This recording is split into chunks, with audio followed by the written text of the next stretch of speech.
have another leaked email from another major hobby company that's really bothering me today. I get a lot of inbound on Instagram, but this one kind of hit me, and it just goes to the lack of accountability for some of the larger businesses in our hobby and how they're just here to make a buck. And in this particular case, this company's trying to make a buck as fast as possible to get to an IPO to get the hell out of here, in my opinion. So this email is from Whatnot. I'm going to show you a few of these. So what started this conversation was this is a new seller, and he's just like trying to do the right things. Like, this is my format. This is how I'm gonna sell stuff on Whatnot. This is what we're gonna do. He laid it all out for them in a nice long email, and he gets this email response that says basically, hey, a lot of different ways to sell. People do different things. It's all good. Just err on the side of caution, man. Err on the side of caution. Have you ever seen a more cover your ass email in your life? So he emails them back. I'll include that email here. He says, listen, I'm trying to tell you about my format. Can you please confirm or deny if this format is acceptable to your platform? This is the right thing to do. I probably would do this myself. Like, hey, if I got a wheel, or I'm going to use cards, or I don't know, I might have some weird background music or something. That's actually a great question. Am I allowed to use Spotify on stream, or is that a copyright strike or something like that? I don't know. Could be anything. And they sent him this boilerplate response right back. And that's enough for me. So I decided to blast it on Instagram, and I'm going to talk about that here for a minute, the implications of this. So I'll pause for a second for some of the smart followers that I have. Before I kind of give you my thoughts, please think about what the reason behind this would be. Why would they resend an ambiguous email? I'm going to tell you about their goals for a second, then I'll tell you what I think. So Whatnot, I've heard through 4 sources now. These are very, very good sources. They are going to try to IPO this year, period, end of story. They're going as fast as possible. They've got, by the time this airs, they took a major gamble on Mr. Beast over the weekend. And he had 4,000 people in the room 2 days before. So my prediction is they're going to smash records of Mr. Beast. I'm sure he's got a rev share, possibly some equity. They're giving everybody 4% commission for the 24 hours. Thank you very much. And I imagine they're going to create quite an expensive spectacle. They raised $225 million on their most recent round, and a hell of a lot of that is going to this. And good on them. But this is it's not desperation, but this is their attempt. Make a splash with the Super Bowl, which, by the way, Super Bowl stuff is, Gary Vee's right. It is underpriced. I used to have his book behind me, but now I got Lane Staley, my original Pearl Jam CD, and some Mario stuff. I don't know. I mix it up every now and then.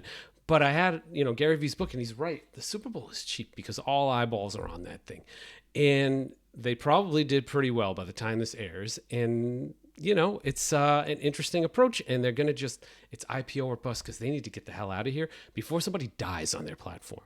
I've seen people drunk driving, ripping Pokemon packs and selling them while driving and admitting they're drunk driving on Whatnot. I've seen people beat each other on Whatnot. I've seen people take drugs on Whatnot. I've seen people hit their children on Whatnot. They got to get out of here fast. They're Craigslist. Like I said, a place you can still get murdered when you buy things in 2026. It's not funny, but the business idea is funny. So these guys want to get out before something bad happens or the police just falls apart because they're growing too fast. So here we go. Why did they send that email? You guys have had time to think about it, right? They can't legally take a stand on a particular format because whatever stand they take, 25% of the platform is going to be violating it on any given day. So they have to be as ambiguous as possible because whatever they say has to apply to everyone. And it is such a poorly run flea market. It's not it's not possible to. It's not like McDonald's where they've got a standardized process for the franchises. You cook a burger in very similar heat. You broil it the same way, same amount of time. It goes in the same patty that's also cooked the same amount of time, and it hits the consumer. Whether it's in Germany or Texas or South America, it's pretty damn consistent. Whatnot is beyond that. Every show is different, and it's like a bazaar. The problem with that is when there's no oversight and poor enforcement. I just cooked somebody. I got them off of the channel for racist remarks last week. And so what they'll do is if they take a stance in email, someone will screenshot that stance and they'll say like, you can't do XYZ.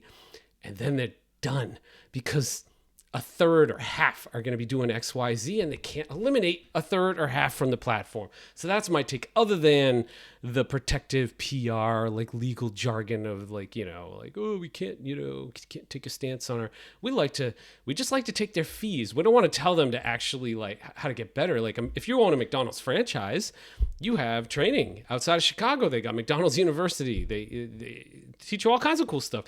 They take a percentage from you. That's, by the way, it's less than the Whatnot percentage, but there's some things that come with that, employee training and infrastructure and things, and Whatnot is just, you guys on Whatnot, you're entrepreneurs. You're almost like, you're not even independent contractors. You are, I don't even know if this has existed until Whatnot existed, but you're more like a dependent contractor to a company.